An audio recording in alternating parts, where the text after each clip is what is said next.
Assalamualaikum. Hai semua, apa khabar? Selamat kembali bersama kami di Didik TV KPM pada hari ini 21 Februari 2022. Dan benar sedikit berbeza pada hari ini, saya Hanif Miswan bersama dengan anda. Kami bersiaran secara langsung terus dari Putrajaya International Convention Centre ataupun PICC. Sangat istimewa, satu lagi hari yang saya kira bakal menjadi satu tarikh yang akan dimuat naik di dalam lipatan sejarah pendidikan negara terutamanya, kerana kami berada di sini bersama dengan seluruh warga Kementerian Pendidikan Malaysia, bersama dengan tetamu-tetamunya juga dan orang-orang penting dalam dunia pendidikan negara ini, dalam usaha untuk kita bersama-sama melihat kepada pelancaran inisiatif Sekolahku Sejahtera. Pastinya ramai sekali yang tertanya-tanyakan, termasuklah kami, dan tentunya kita juga ingin mengetahui tentang apa yang berlaku lah. Tapi sebelum itu, mungkin pada pagi ini saya ingin memberikan kata-kata semangat buat calon-calon SPM kita yang pada hari ini juga bakal menjadi satu lagi cabaran dan juga ujian untuk diteruskan dalam permulaan tahun yang penuh mencabar ini. Tapi saya percaya murid-murid di rumah semua ataupun semua yang telah pun cukup bersedia untuk kita teruskan dengan perkongsian ini. Tapi kita berikan laluan terlebih dahulu kepada lagu Negaraku.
Hadirin dan hadirat, dipersilakan duduk.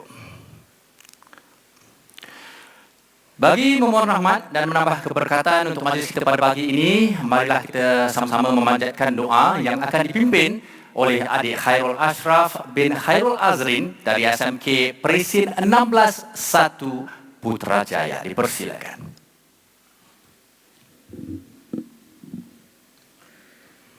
Bismillahirrahmanirrahim. Alhamdulillahi Rabbil Alamin.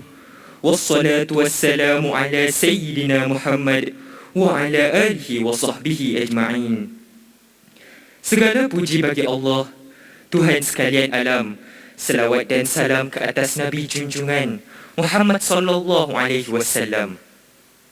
Ya Allah, Tuhan yang Maha Pengasih, hanya padamu tangan-tangan kami menadah, memohon diperkenankan doa kami, ya Allah, agar majlis pelancaran Sekolahku Sejahtera ini dilimpahi barakah. Bimbinglah setiap langkah tindakan kami dengan suluh hidayah bagi merealisasikan inisiatif pembentukan budaya sejahtera di sekolah, agar kami dapat belajar dengan selamat, harmoni dan penuh sakinah. Ya Allah, wahai Tuhan yang Maha Penyayang, anugerahkanlah kepada ibu bapa, guru dan pemimpin kami kekuatan untuk terus membimbing dan mendidik kami sekalian, menabur ilmu, membentuk peribadi insan, agar kami mampu bangkit sebagai pewaris generasi masa hadapan demi agama, bangsa dan watan. Ya Allah, wahai Tuhan yang Maha Agung, rahmatilah seluruh keluarga Malaysia dengan naungan rahmat-Mu. Ampunilah dosa sekalian kami dengan limpahan maghfirah-Mu.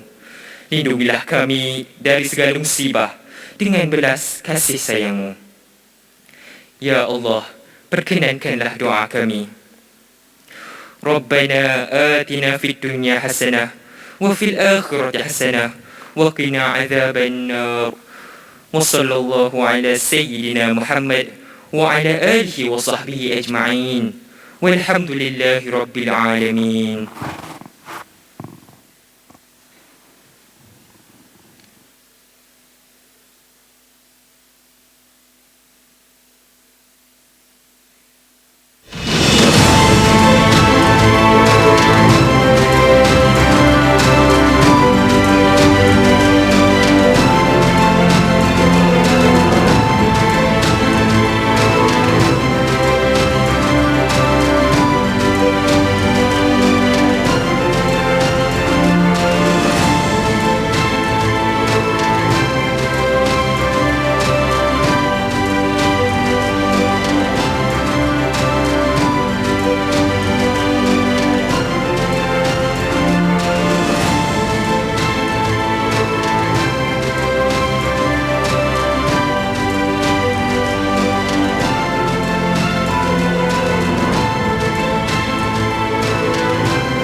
Dr. Razi Jidin.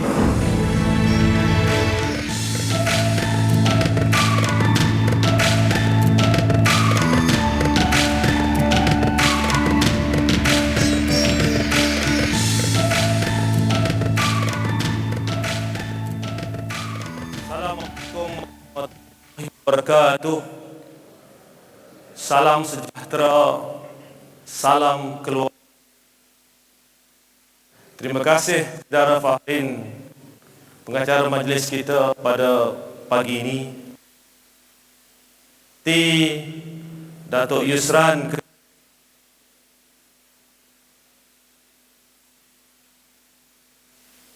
Karudin Ghazali, Timbalan Pengarah Pendidikan Malaysia,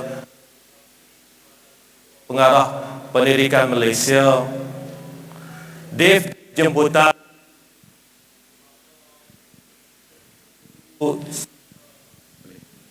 yang dikasihi sekalian.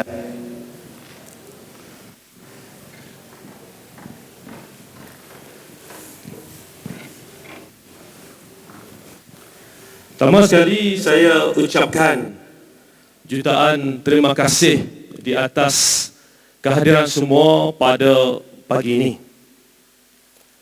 Pagi ini saya akan memperincikan satu konsep yang kita namakan konsep sekolahku sejahtera.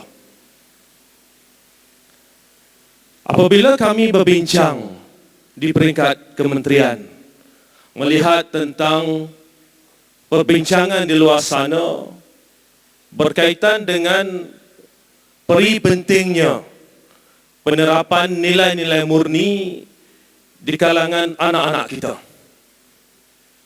Kita duduk berbincang dan melihat apakah selama ini nilai-nilai murni yang difahami oleh anak-anak kita di sekolah, dan sama ada nilai-nilai ini dijiwai oleh mereka, tersemat dalam diri mereka dan diamalkan apabila mereka meninggalkan sistem persekolahan kita.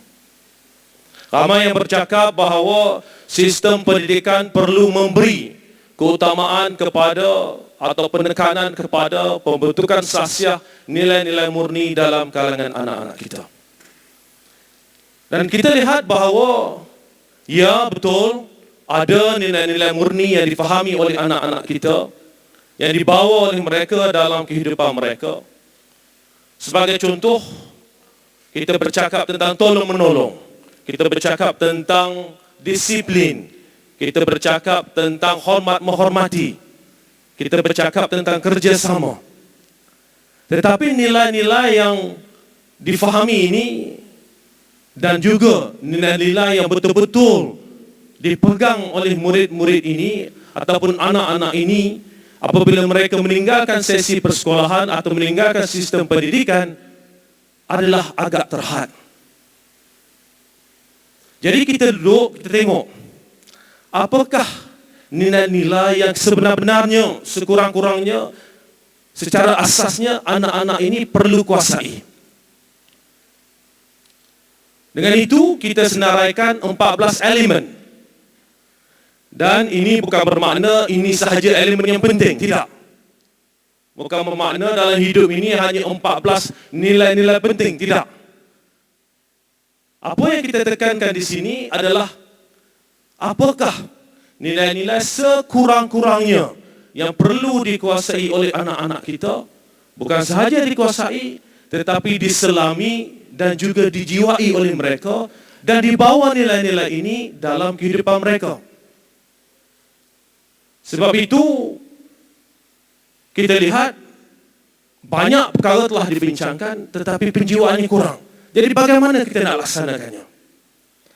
Tentunya guru-guru di luar sana, ibu bapa di luar sana mungkin tertanya-tanya, apakah ini satu mata pelajaran baru?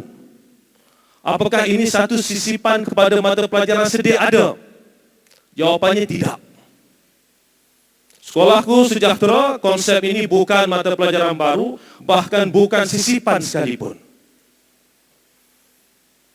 Guru-guru seterusnya mungkin bertanya, apakah ini akan menambah beban tugas guru? Jawapannya tidak. Jika ianya bukan mata pelajaran baru, jika ianya bukan sisipan kepada mata pelajaran sedia ada, dan ianya juga tidak menambah beban tugas guru, apakah pendekatan yang akan digunakan untuk menerapkan nilai-nilai ini? Saudara-saudari, jika kita bercakap tentang silibus, jika kita bercakap tentang kurikulum, jika kita bercakap tentang mata pelajaran, there be no end to it. Boleh tambah, boleh tolak. That one is a different story. Penerapan yang kita ingin laksanakan dalam konteks Sekolahku Sejahtera ini adalah penerapan yang lebih semula jadi, di mana sewaktu guru mengajar atau sewaktu guru bersama murid-murid dalam co-curriculum activity yang kita akan benarkan apabila sampai masanya, konsep-konsep ini diterapkan sama ada secara langsung ataupun secara tidak langsung. Maknanya, dalam guru mengajar mata pelajaran sejarah sebagai contoh, apakah konsep-konsep daripada 14 elemen ini yang boleh dibawa dan diperjelaskan kepada anak-anak ini? Jika ada berlaku sesuatu perkara di luar sana yang boleh memberi pengajaran kepada anak-anak ini yang berkaitan dengan mana-mana konsep 14 elemen ini, maka boleh dibawa kepada anak-anak dalam kelas mereka. Saudara-saudari, kita lihat konsep pertama. Ini huruf S. Konsep pertama, S. S ini mempunyai 3 perkara. 3 komponen dalam S ini yang kita ada. Pertama sekali adalah selamat. Apabila kita bercakap tentang persekitaran sekolah yang selamat, ianya satu persekitaran yang bebas daripada ancaman, bebas daripada bahaya. Dan dalam konteks ini kami di kementerian memang sentiasa memberi penekanan kepada konsep ataupun elemen sekolah yang selamat. Ini bukan sahaja berkait dengan infrastruktur sekolah yang sememangnya kita sentiasa beri penekanan, sentiasa beri penambahbaikan untuk memastikan infrastruktur itu berada dalam keadaan yang baik dan selamat untuk anak-anak kita. Banyak perkara-perkara yang kita telah tekankan dalam tempoh 2 tahun ini berkaitan dengan infrastruktur pendidikan bagi memastikan infrastruktur yang disediakan adalah selamat untuk anak-anak kita. Sekolah Daif sebagai contoh, ini merupakan penekanan yang kita sentiasa berikan. Walaupun peruntukan yang sedia ada itu terhad mengambil kira jumlah lebih 10,000 buah sekolah di seluruh negara, kita cuba pastikan setiap sen daripada peruntukan itu digunakan sebaiknya bagi mewujudkan satu persekitaran infrastruktur yang selamat di sekolah. Untuk murid-murid berkeperluan khas sebagai contoh, pada tahun lepas peruntukan sebanyak 45 juta disediakan bagi membantu menguruskan atau menyelenggara atau membina 4 infrastruktur utama untuk murid-murid berkeperluan khas di sekolah. Tahun lepas 45 juta, tahun ini alhamdulillah diluluskan oleh Kementerian Kewangan 50 juta.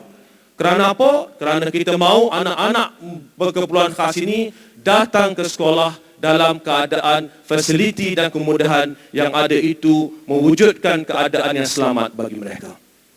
Selain daripada itu, sekolah atau persekitaran yang selamat ini juga menekankan kepada persekitaran yang bebas buli, di mana anak-anak kita bila berada di sekolah merasa selamat, merasa selesa, merasa keadaannya bahawa aku hadir ke sekolah, insya-Allah di sepanjang tempoh persekolahan ini keselamatan diri adalah terjaga. Yang kedua, seronok. Saya selalu berbincang dengan pegawai-pegawai di kementerian. Kita menceritakan bagaimanakah keadaannya, apakah benchmark yang kita boleh gunakan untuk melihat sama ada anak-anak ini seronok ke sekolah ataupun tidak. Macam mana kita nak tahu anak-anak ini seronok ataupun tidak?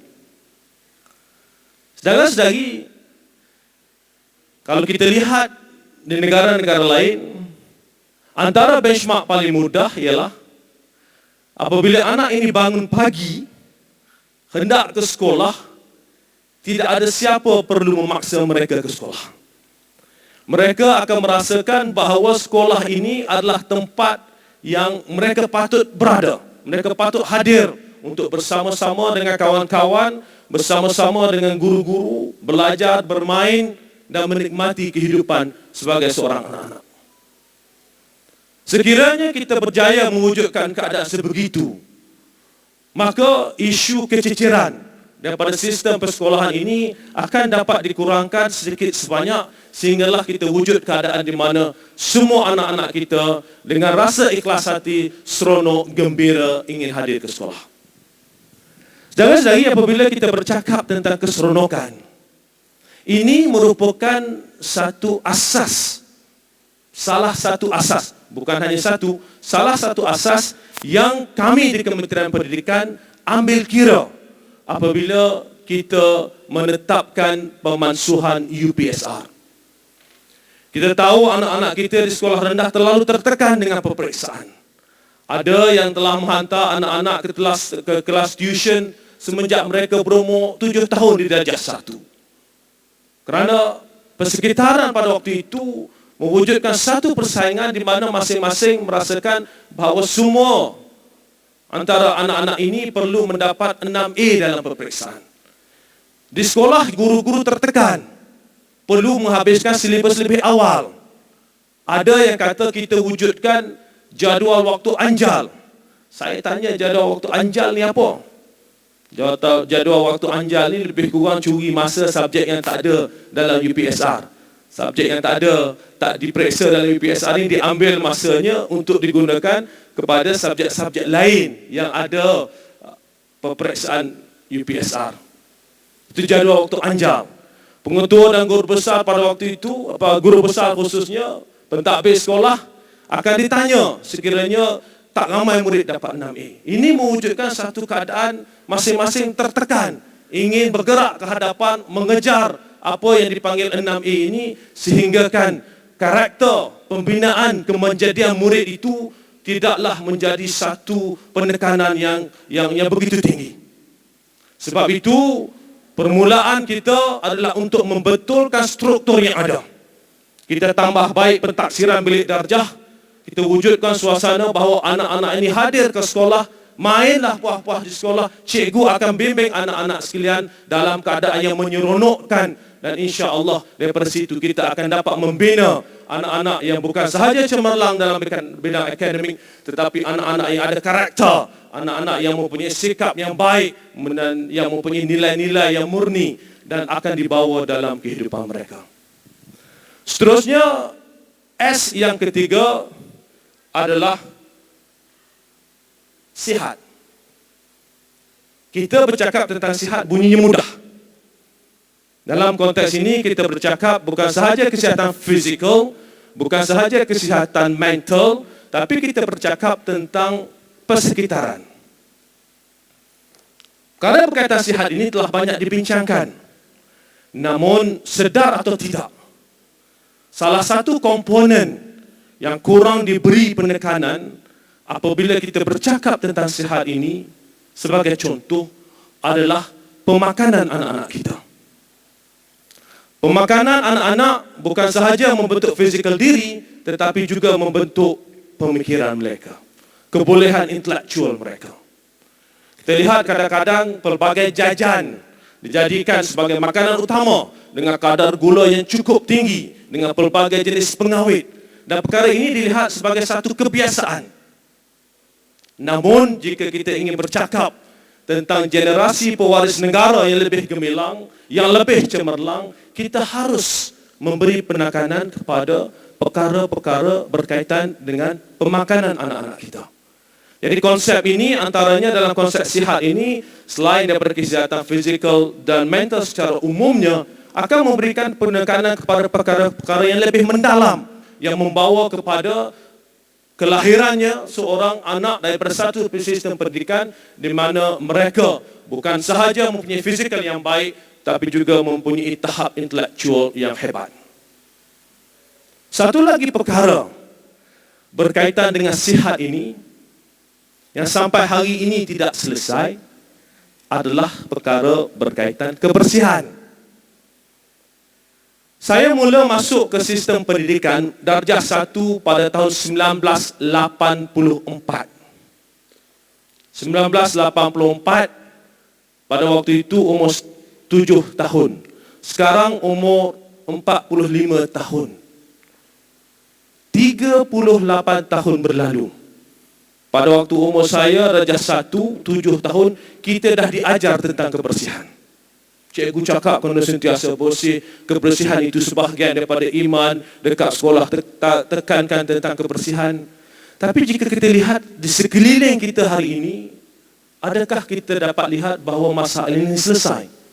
Adakah kita dapat lihat penjiwaan tentang kebersihan ini betul-betul meresap dalam diri anak-anak kita? Jika saya tak ingin bercakap tentang kohort lain, kohort kami yang pernah melalui sistem pendidikan 38 tahun yang lalu, keluar daripada sistem pendidikan 38 tahun yang lalu, mula masuk dan keluar, kita lihat isu kebersihan ini masih menjadi isu utama. Bila berlaku banjir, kita boleh lihat sampah di merata-rata. Kita ingin melihat diri kita bersih, kita ingin melihat rumah kita bersih, kereta kita bersih, tetapi tak ramai antara kita yang betul-betul memberi penekanan kepada kebersihan persekitaran. Saya kalau jogging malam-malam di Putrajaya ini boleh tengok tepi jalan, khususnya bila lepas parking kereta, penuh sampah. Kawasan yang cantik, tetapi penjiwaan itu tidak ada. Sekiranya hampir 40 tahun masalah kebersihan ini tak selesai, kalau kita tidak lakukan sesuatu pada hari ini, 40 tahun yang akan datang, belum tentu masalah ini selesai. Generasi yang hebat adalah generasi yang melahirkan generasi yang berikutnya yang jauh lebih hebat. Jika 40 tahun lalu kita tak dapat selesaikan, insya-Allah sama-sama kita terapkan kehidupan yang sihat tadi, termasuklah dalam konteks pendidikan melalui elemen ini, dan kita ingin melihat semoga bukan 40 tahun, bukan 30 tahun, bukan 20 tahun, bukan 10 tahun, mungkin 5 tahun atau kurang daripada sekarang, kita dapat membawa masyarakat kita untuk memahami kebersihan dalam konteks yang lebih luas dan melihat negara yang jauh lebih bersih. Saudara-saudari sekalian, seterusnya saya ingin menyentuh elemen kedua, iaitu elemen E. Di bawah E ini dia ada dua elemen. Pertama, etika. Ini ramai orang bercakap tentang etika. Daripada dulu lagi, ramai yang bercakap tentang prinsip-prinsip moral, nilai-nilai akhlak. Tetapi penjiwaan etika ini tidak begitu. Kita boleh lihat isu integriti. Merata-rata, hari demi hari, pelbagai isu integriti. Bukan kita tak pernah bercakap tentang etika, tetapi penerapan itu tidak dijiwai. Sebab itu, dalam konteks Sekolahku Sejahtera ini, kita mahu penerapan itu dibuat secara lebih alami, lebih semula jadi, supaya nilai-nilai ini dapat diterapkan secara langsung dan tidak langsung kepada anak-anak kita di sekolah. Saudara-saudari, selain daripada etika E, satu konsep lain yang kita ingin tekankan dalam hal ini adalah empati. Empati ini umumnya adalah bagaimana kita dapat menyelami atau memahami perasaan orang lain dengan meletakkan diri kita di tempat mereka. Yang ini kalau tidak ada, maka lahirlah anak-anak generasi yang berhati kering. Saya bila bercakap tentang empati ini, saya suka gabungkan penjelasannya dengan R, rational. Ini komponen yang kedua terakhir dalam konsep sekolahku sejahtera. Empati bercakap tentang menyelami perasaan orang lain dengan meletakkan diri kita di tempat mereka. Rational pula bercakap tentang satu proses membuat keputusan berdasarkan maklumat, berdasarkan data, tanpa dipengaruhi oleh emosi dan prasangka. Kami terpanggil apabila melihat kisah arwah Zulfarhan. Saudara saya ingat kisah arwah Zulfarhan, seorang penuntut Universiti Pertahanan Nasional yang telah didera oleh rakan-rakan seperjuangan tanpa rasa kasihan belas. Saudara-saudari, kita pegang stereka, kita gosok baju, kena sikit kita tak rasa. Kalau kena sedikit merah, sedikit bubuh obat gigi, bubuh kicap, segala macam bubuh. Sakit. Tetapi anak ini didera tanpa rasa belas kasihan. Dia tekap dengan stereka di seluruh badan, hampir seluruh badan. Oleh siapa? Oleh kawan-kawan. Bukan seorang, ramai-ramai. Tanpa sedikit rasa empati. Mengapa mereka mengambil tindakan sedemikian? Apa yang menyebabkan mereka mengambil tindakan sedemikian? Kerana apa? Kerana mendengar cerita daripada seorang bomoh. Masya Allah. Kemana kita ingin membawa generasi pewaris negara? Dengar cerita daripada maklumat yang jauh kesahihannya, tanpa usul periksa, tanpa pemikiran yang rasional, tanpa rasa empati, akhirnya seorang anak yang tidak bersalah kehilangan nyawa. Dan apa yang berlaku pada pelaku-pelaku ini? Mereka dipenjarakan. Masa depan mereka terjejas. Keluarga mereka dalam kesedihan. Keluarga arwah jauh dalam kesedihan. Kehilangan seorang anak, kehilangan seorang abang, kehilangan seorang adik. Kerana apa? Kerana pemikiran yang tidak rasional, yang tidak mengambil kira apa implikasi tentang pendekatan atau perkara yang dilakukan tersebut. Saudara-saudari, bila kita lihat di kementerian, kita terpanggil. Kita tidak boleh biarkan anak-anak kita terus jadi hati kering begini. Kita bercakap tentang nak wujudkan sebuah negara yang hebat, tapi sekiranya anak-anak yang lahir daripada sistem pendidikan tidak mempunyai sekelumit rasa insani, kita sebagai generasi yang ada pada hari ini sedikit sebanyak akan bertanggungjawab. Sebab itu, apabila kita bercakap tentang konsep sekolahku sejahtera ini, kita nak terapkan. Jelaskan pada anak-anak, lihatlah, sekiranya membuat keputusan dengan penuh prasangka, membuat keputusan tanpa mengambil kira data-data dan maklumat yang tepat, hasilnya seorang yang tak bersalah terkorban dan pelaku-pelakunya dipenjarakan. Sebab itu disebutkan tadi bahawa adalah amat penting penerapan ini dibuat secara alami. Sekiranya seorang sekolah itu mempunyai 100 orang guru, katakan. Pada satu hari seorang guru bercakap tentang satu elemen. Rasional sebagai contoh, seorang lagi ambil empathy. Ada 100 orang guru. Dan murid ini akan mula diperkenalkan dengan konsep ini daripada prasekolah sampai mereka tingkatan 5. Mustahil tidak ada di antara mereka yang akan lekat di jiwa-jiwa mereka tentang elemen-elemen penting ini. Sedangkan dari seterusnya kita ke konsep ataupun ke elemen berikutnya dalam konteks J, jati diri. Jati diri ni ramai bercakap. Ingin melahirkan seorang yang mempunyai jati diri yang unggul. Tapi bila tanya apa sebenarnya pegangan atau prinsip hidup yang membentuk karakter diri mereka, ramai bercakap tentang konsep jati diri, tapi tidak ramai yang betul-betul menyelami apakah konsep-konsep atau pegangan yang membentuk atau mencorakkan karakter mereka. Sebagai contoh, kita bercakap tentang integriti.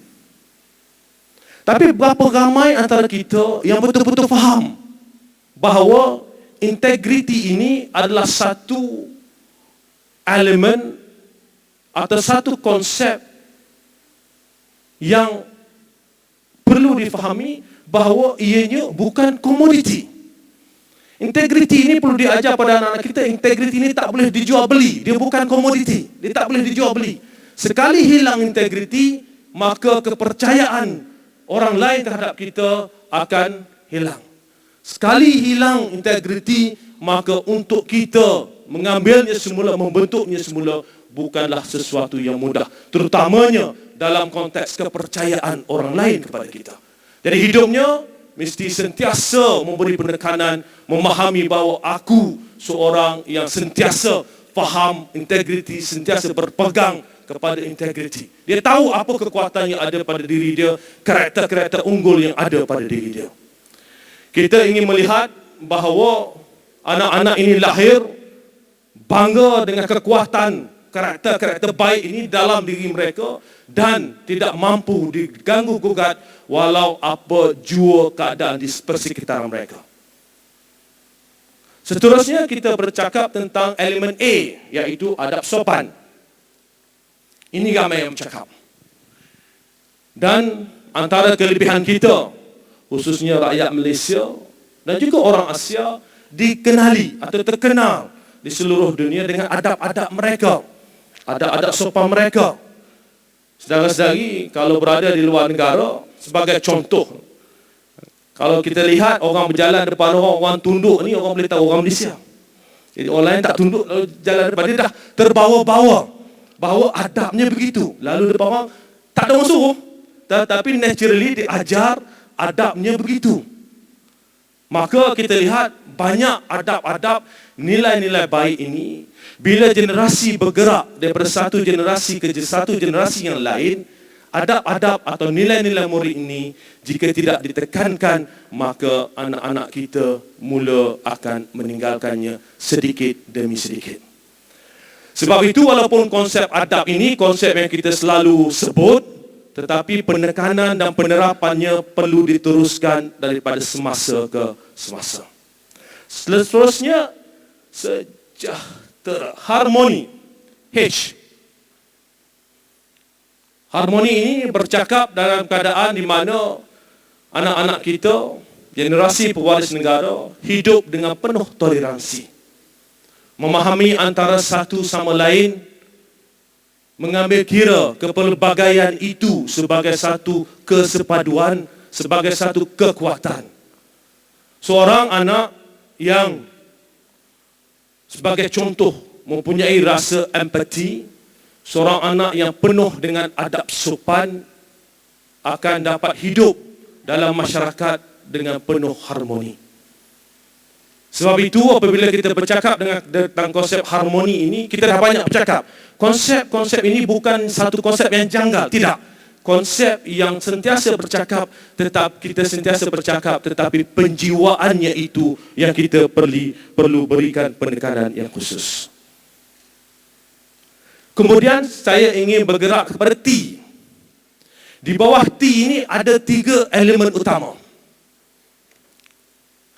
3 elemen utama: tekun, teliti dan terampil. 3 elemen ini adalah secara umumnya berkait rapat dengan kualiti kerja nanti. Kualiti atau hasil kerja kita. Kita bercakap tentang tekun. Kita bercakap konsep ini hampir semua perlu tekun belajar. Perlu tekun belajar. Tetapi jika kita lihat di sekeliling kita, berapa ramai anak-anak kita yang lahir dalam sistem pendidikan ini, bila keluarnya, bila bukan saja belajar, tapi bila mula bekerja, melakukan sesuatu, melakukannya dengan penuh tumpuan, penuh fokus, penuh daya usaha. Ini yang membezakan generasi ataupun kelompok yang hebat dengan kelompok yang lebih terkebelakang. Saudara-saudari, kita banyak dengar cerita bagaimana saintis-saintis terdahulu membuat pelbagai cubaan untuk menghasilkan satu inovasi baru. Cukup tekun. Tetapi apabila kita lihat dalam kalangan masyarakat, konsep ini bukanlah satu konsep yang begitu ataupun betul-betul diselami oleh masyarakat. Yang kedua adalah konsep teliti. Teliti ini cermat, kita tahu cermat.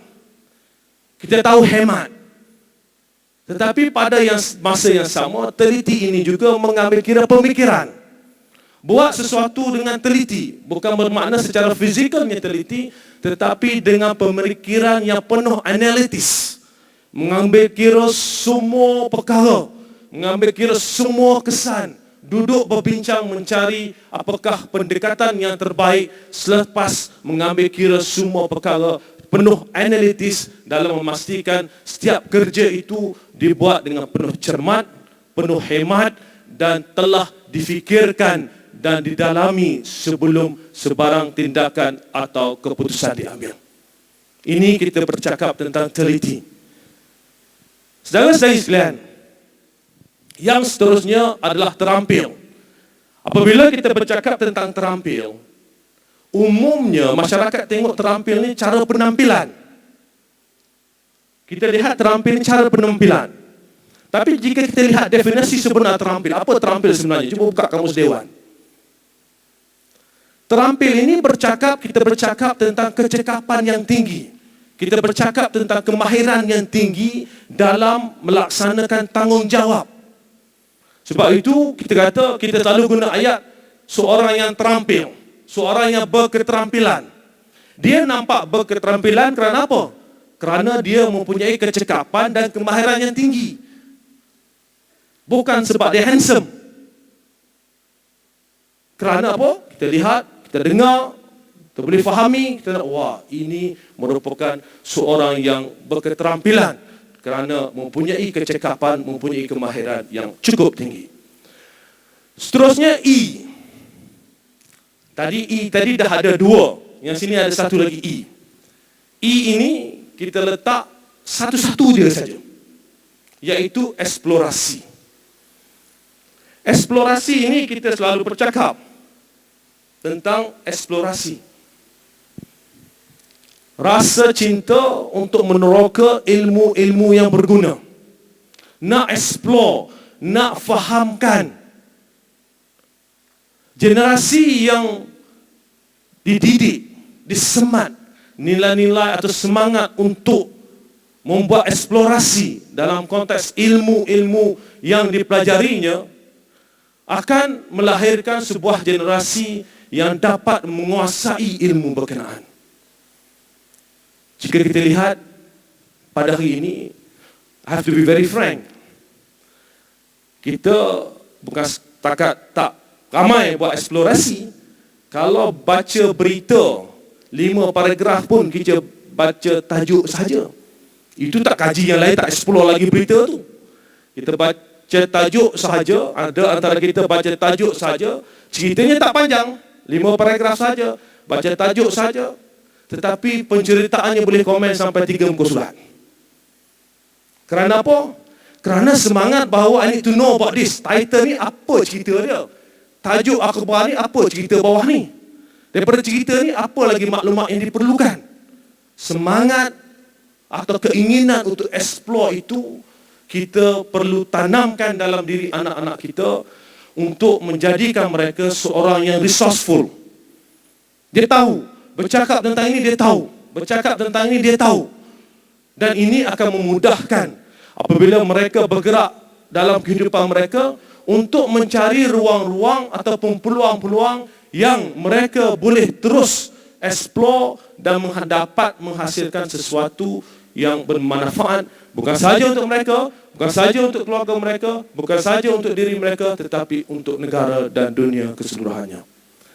Segala inovasi yang ada ini bermula dengan eksplorasi. Bermula dengan penyataan masalah. Okey, ini ada masalah satu nak selesaikan. Macam mana nak selesaikan? Dan mereka explore mencarinya satu persatu. Saudara-saudari, dalam konteks eksplorasi ini, apabila kita wujudkan satu persekitaran persekolahan yang menyeronokkan tadi, maka insya-Allah anak-anak ini mempunyai ruang yang cukup untuk mengambil kesempatan membuat eksplorasi yang lebih mendalam. Rational, saya dah bercerita. Tadi saya bercerita tadi tentang rational. Ini antara perkara yang mudah. Rational ni mudah. Mudah, bukan susah nak buat, dia mudah. Tetapi tidak begitu dihayati dan diselami. Maka lahirlah, berlakulah perkara-perkara yang kita kata, ini perbuatan tidak rasional. Ini tak masuk akal. Apa buat macam ini? Kenapa buat begini dan sebagainya. Kerana apa? Perkara yang mudah ini, yang nampak mudah ini, tidak disemak di hati. Tidak betul-betul diselami dan difahami. Dan akhir sekali, A yang terakhir, artikulasi. Artikulasi ini dalam Kamus Dewan dia ada 2 makna. Pertama, dari satu adalah dari sudut cara bercakap. Yang kedua ini dari sudut penghujahan. Saudara-saudari, apabila kita lihat dalam konteks pekerjaan, mendapatkan pekerjaan, kita selalu dengar majikan berkata ada graduan-graduan atau pemohon-pemohon kerja datang memohon di Temuduga namun tak boleh nak bercerita, tak boleh nak express, tak tahu nak menjawab, tak tahu nak menjelaskan. Kadang-kadang mereka bukan tidak tahu, dia tahu. Tetapi mereka tidak mendapat menyusun hujahan itu dengan teratur, dengan tertib, dengan cermat untuk membolehkan siapa yang mendengar hujahan itu dapat memahaminya dengan mudah. Sebab itu jika kita lihat, ada pemimpin-pemimpin dunia sebagai contoh. Kalau letak pemimpin ini sebelah saya, kami diberi topik yang sama, bercakap perkara yang sama, tentunya saudara-saudari bila dengar dia bercakap, wow, hebatnya dia ni. Sedangkan kami bercakap cara perkara yang sama, poin-poinnya yang sama, tetapi cara pengujahan itu tidak diberi penekanan yang khusus. Saudara-saudari, dalam konteks kita bersaing di peringkat dunia, adalah amat penting untuk melahirkan generasi yang boleh menyusun, memahami hujahan dan jalan ceritanya sebelum mereka dapat datang kepada kesimpulan ataupun tindakan yang akan diambil. Saya pergi ke sebuah sekolah. Waktu itu murid tahun 1 baru masuk sekolah. Dan murid tahun 1 ini, dia sekolah sekejap je. Dia masuk tahun 1, dia tak dan sempat kenal lagi kawan-kawan dia, tetapi sekolah ditutup kerana PKP. Sempat sekolah sekejap saja, beberapa minggu di awal tahun, kemudian ditutup. Saya masuk ke sebuah kelas, saya duduk di depan saya ada seorang murid. Saya bertanya pada kawan-kawan, pada anak-anak ini apa khabar dan sebagainya, kemudian saya tanya, ingat tak lagi nama kawan ni? Yang ni cakap nama ni, yang ni cakap nama ni, yang ni cakap nama ni, yang ni cakap nama ni. Saya cuba mendapatkan keyakinan mereka, betul kat nama tu? Kemudian dah tukar-tukar habis nama dah. Seorang anak di belakang sana bangun. Dia kata, alah, apalah susah. Kat atas meja tu kan ada nama, baca je lah. Cikgu dia kata, minta maaf Habib, budak ni memang cakap banyak macam itu. I say no. Betul dah tu.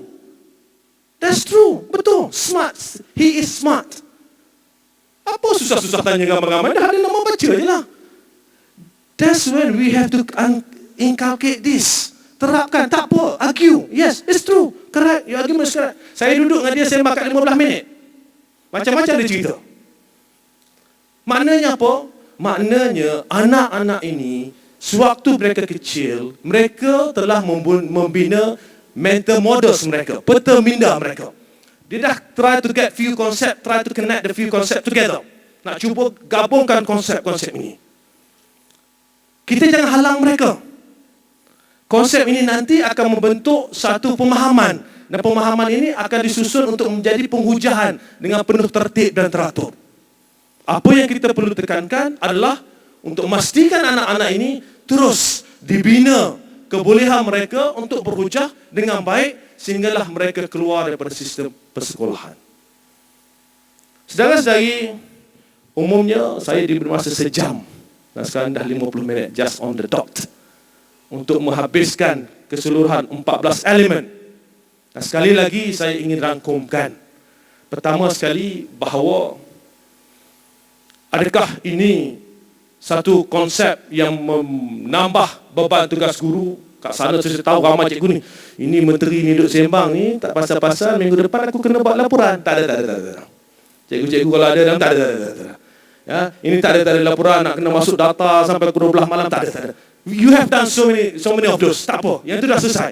Yang ini penjiwaan, penerapan. Let's do it together. Boleh buat. Let's do this together. Kita terapkan, kita fahami seperti mana saya sebut tadi. Kalau ada 100 orang guru, seorang bercakap tentang satu konsep, ambil case study daripada luar, ambil berita-berita kehidupan, terapkan pada nilai-nilai ini pada anak-anak kita. Mustahil dalam 5 juta orang murid dalam sistem pendidikan negara tak ada orang pun, seorang pun yang lekat dengan elemen-elemen ini.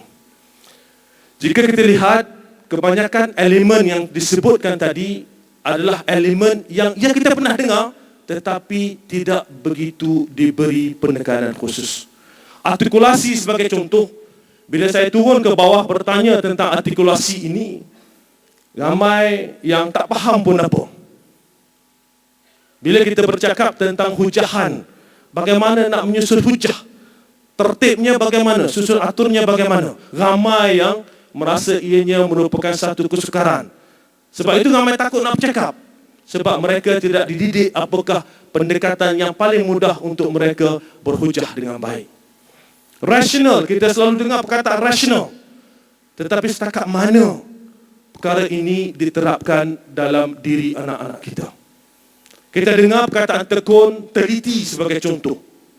Jika kita lihat setakat mana di alam pekerjaan, setakat mana rakan-rakan kita sendiri, kaki tangan kita, pegawai-pegawai kita betul-betul teliti dalam melakukan sesuatu. Sebab itu, sekiranya kita mulakan proses ini daripada awal, insya-Allah kami yakin bahawa kita sama-sama dapat membentuk satu generasi yang akan datang yang jauh lebih hebat daripada generasi yang ada pada hari ini. Saudara-saudari sekalian, perkara ini hanya dapat dilaksanakan dengan kerjasama semua. Saya duduk sembang kat sini tak jadi. Duduk sembang hari ini dindong, habis balik tak ada. Perkara ini perlu diambil, perlu difahami oleh semua. Bukan sahaja warga sekolah, bukan sahaja guru, bukan sahaja pentadbir, bukan sahaja pegawai di kementerian, bukan sahaja ibu bapa, tetapi seluruh masyarakat.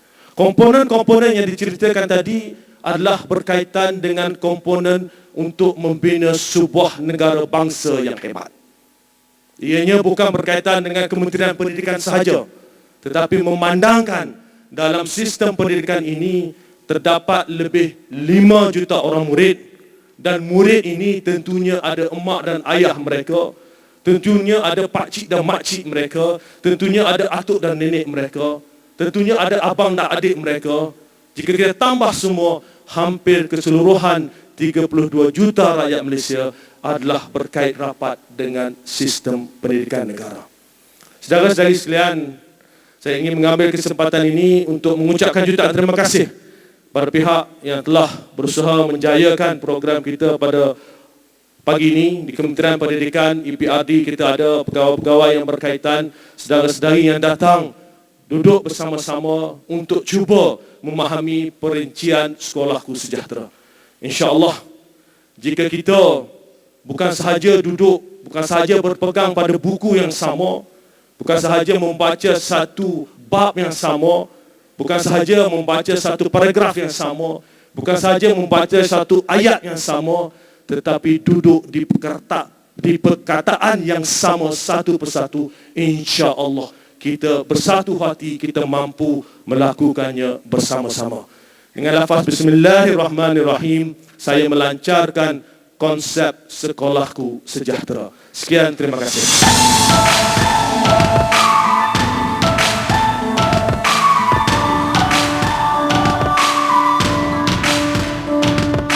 Di sini bermula mengenal dunia bersama guru tercinta. Seronok belajar selama sentiasa, Sekolahku Sejahtera. Kesehatan diutama, kebersihan dijaga, sama perkasa etika, integriti jiwa, kita sulami empati, bina kasih insani, teguh jati diri, harap sopan hidup harmoni. Sekolahku sejahtera, Sekolahku Sejahtera, bangkitlah generasi pewaris negara. Sekolahku Sejahtera, Sekolahku Sejahtera, gemilanglah Malaysia di mata dunia. Sejahtera, Sekolahku Sejahtera, ayo kita jayakan bersama. Sejahtera, Sekolahku Sejahtera, ayo kita jayakan bersama. Hidup mulia berjaya, terus tekun usaha, teliti dalam bekerja, diri cekap terampil, eksplorasi ilmu dunia, bertindak asona, mantapkan artikulasi, hujah penuh kualiti. Sekolahku Sejahtera, Sekolahku Sejahtera, bangkitlah generasi pewaris negara. Sekolahku Sejahtera, Sekolahku Sejahtera, gemilanglah Malaysia di mata dunia. Sejahtera, Sekolahku Sejahtera, ayo kita jayakan bersama. Sejahtera, Sejahtera, Sekolahku Sejahtera, ayo kita jayakan bersama. Sejahtera, Sejahtera, Sekolah Sejahtera. Terima kasih. Assalamualaikum. Itu dia, tepukan untuk Hakim Rosli. Baik, merupakan penyanyi lagu tema Sekolahku Sejahtera yang buat pertama kali diperdengarkan untuk kita semua. Dan untuk mengetahui semua, lagu tersebut telah digubah oleh Eki Hugh, Firdaus Rahmat, Omar K dan juga Anas Damian. Dan kalau kita dengarkan baik-baik liriknya, penuh aspirasi, inspirasi, semangat dan juga kebersamaan. Dan saya kira bagi penulis liriknya sendiri harus kita berikan tepukan yang gemuruh, iaitu Dr. Razi Jidin. Doktor, lama tak nak dapat ilham tu? Oh, lama juga okey.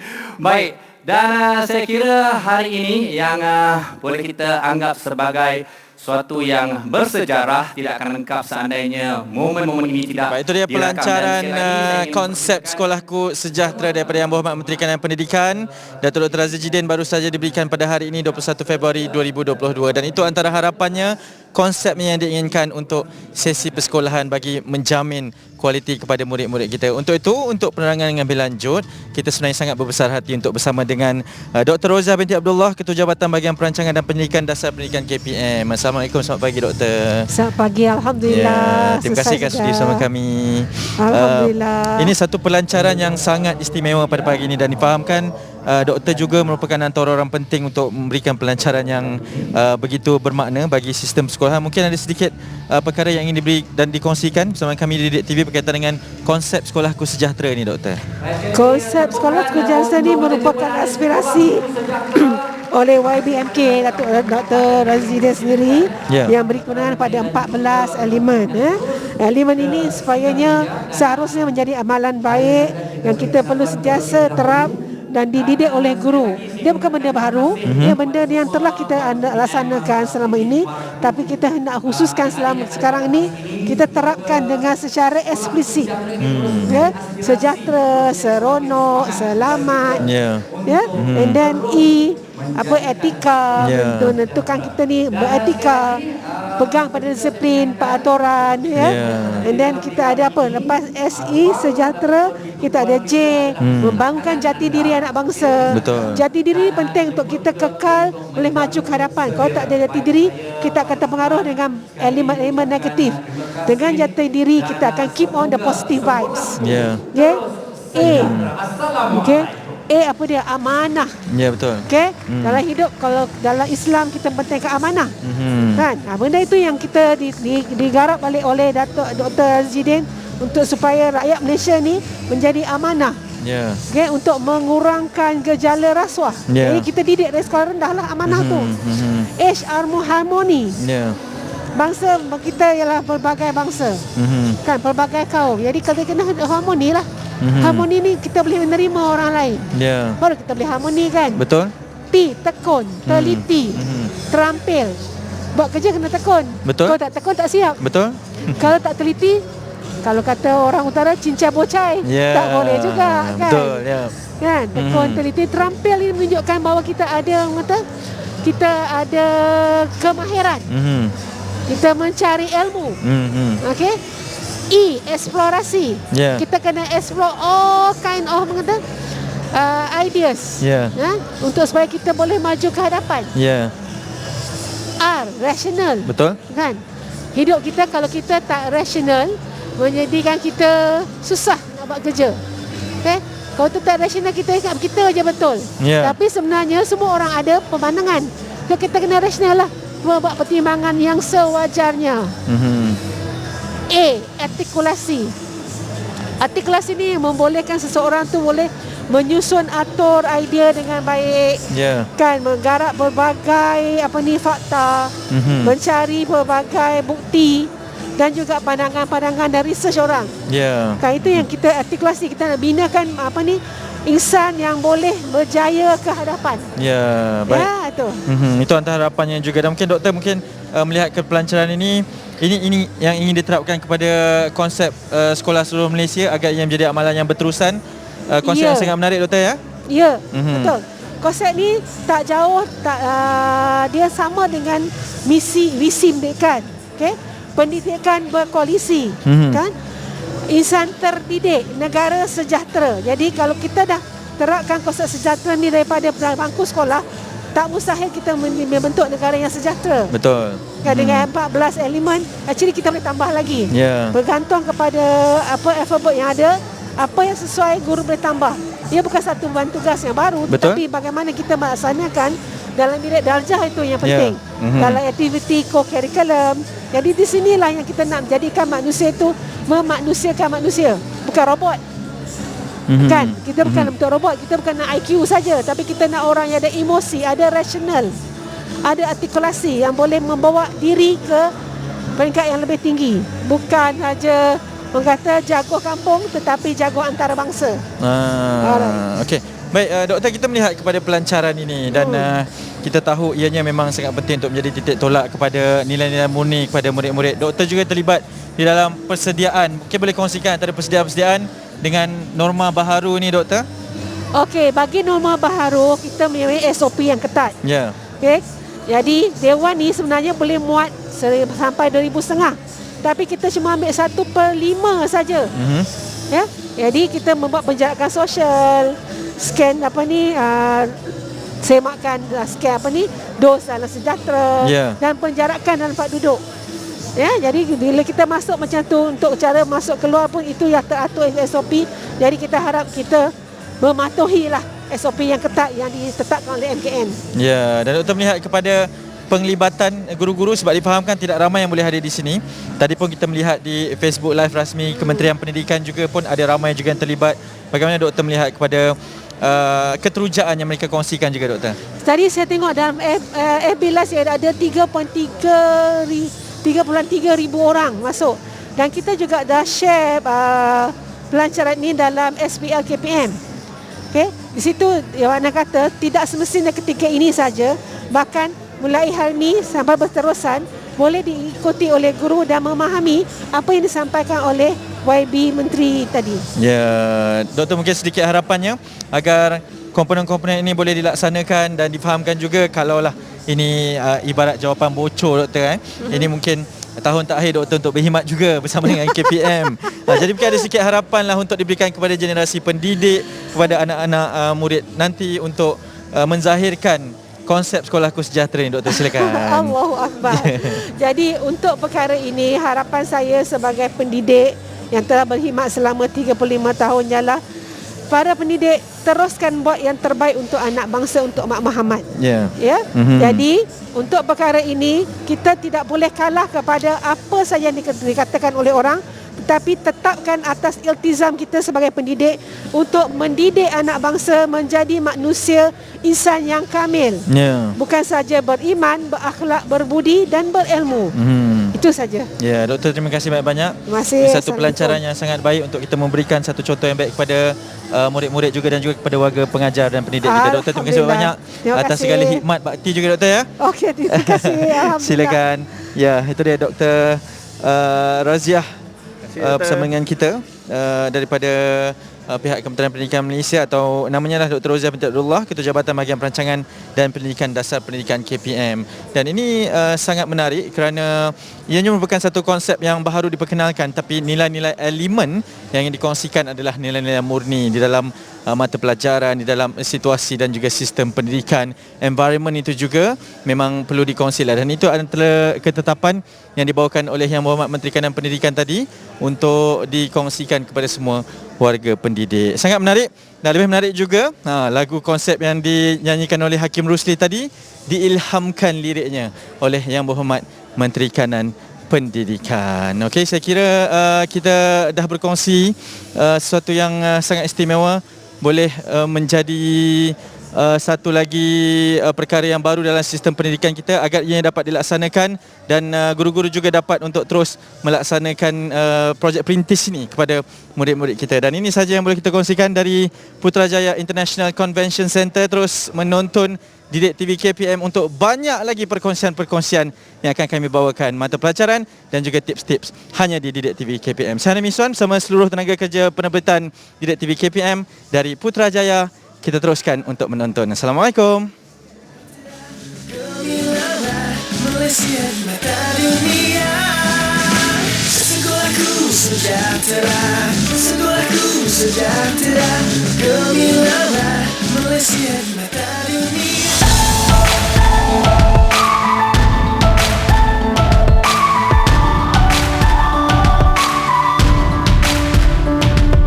Di sini bermula mengenal dunia bersama guru tercinta.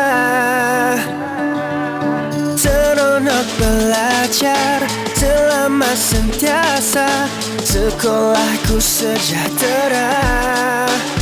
Kesihatan diutama, kebersihan dijaga, sama perkasa etika, integriti di jiwa.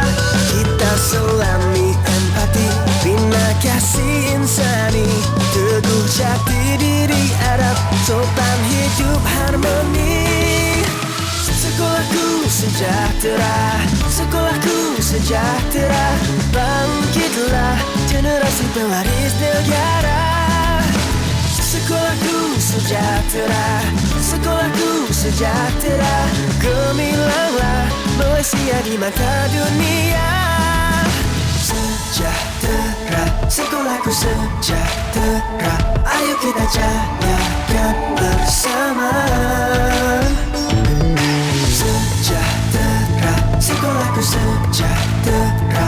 Ayo kita jayakan bersama. Hidup mulia berjaya, terus tekun usaha, teliti dalam bekerja, diri cekap terampil, eksplorasi ilmu berguna, bertindak rasional, mantapkan artikulasi, ujar penuh kualiti.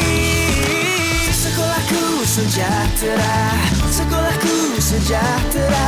Bangkitlah generasi pewaris negara. Sekolahku sejahtera, sekolahku sejahtera. Gemilanglah Malaysia di mata dunia. Sejahtera, sekolahku sejahtera. Ayo kita jayakan bersama. Sejahtera, sejahtera, sekolahku sejahtera. Ayo kita jayakan bersama. Sejahtera, sejahtera, sekolah sejahtera.